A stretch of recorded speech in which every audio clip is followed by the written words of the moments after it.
कशात काय काय राहते, किती इलेक्ट्रॉन किती प्रोटॉन राहते. आता ऑक्सिजन मध्ये बघू.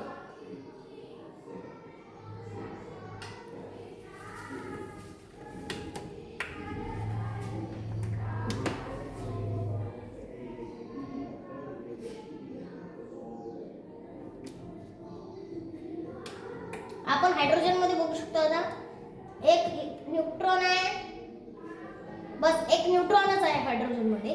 आता ऑक्सिजन मध्ये बघू आपण.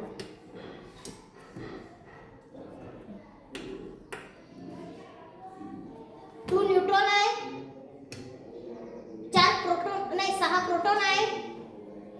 बस 2 न्यूट्रॉन आणि 6 प्रोटॉन आहे. हे मार्स ऑर्बिटर मिशन. हे मार्स ऑर्बिटर म्हणजे हाऊ इन फ्युचर. मंगळ ग्रहावर आतापर्यंत अनेक रोवर लँडर उतरले आहे, पण मानवाला आता वेळ लागला आहे.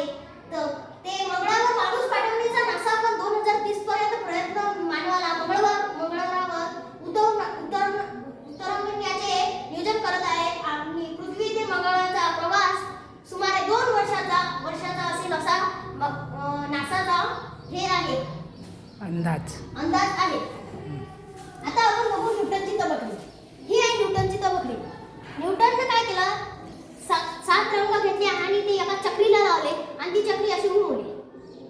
मग जशी न्यूटनने चक्री घुमवली ते 7 रंग मिक्स व्हायला लागले. आणि जसे मिक्स व्हायला लागले, पहिले मग ब्लू बनला, मग रेड बनला, ऑरेंज, असे अलग अलग कलर बनले. आणि मग आखरीले व्हाईट बनला. हे आता कलर बनत आहे. मग सगळ्यात आखरीले व्हाईट कलर बनला. न्यूटनने असे सिद्ध केले बा त्याच्यातून की आपल्या जे सूर्याची किरणे आहे त्याच्यात ते 7 रंगाचा समावेश आहे, असं न्यूटनने त्याच्यातून सिद्ध केलं. आता आपण बघू ॲस्ट्रॉनॉमी मॅन. हे आहे, ह्या आमच्या शाळेत ॲस्ट्रॉनॉमी मॅन आहे. आम्हाला शिकवणार. याच्यात जाऊन आपण वरतं कसे जायचं हे शिकवतात. आता आपण बघू गॉगल्स बघू. आपण 3D गॉगल्स बघू. 3D गॉगल्स हे काय? हां 3D गॉगल्स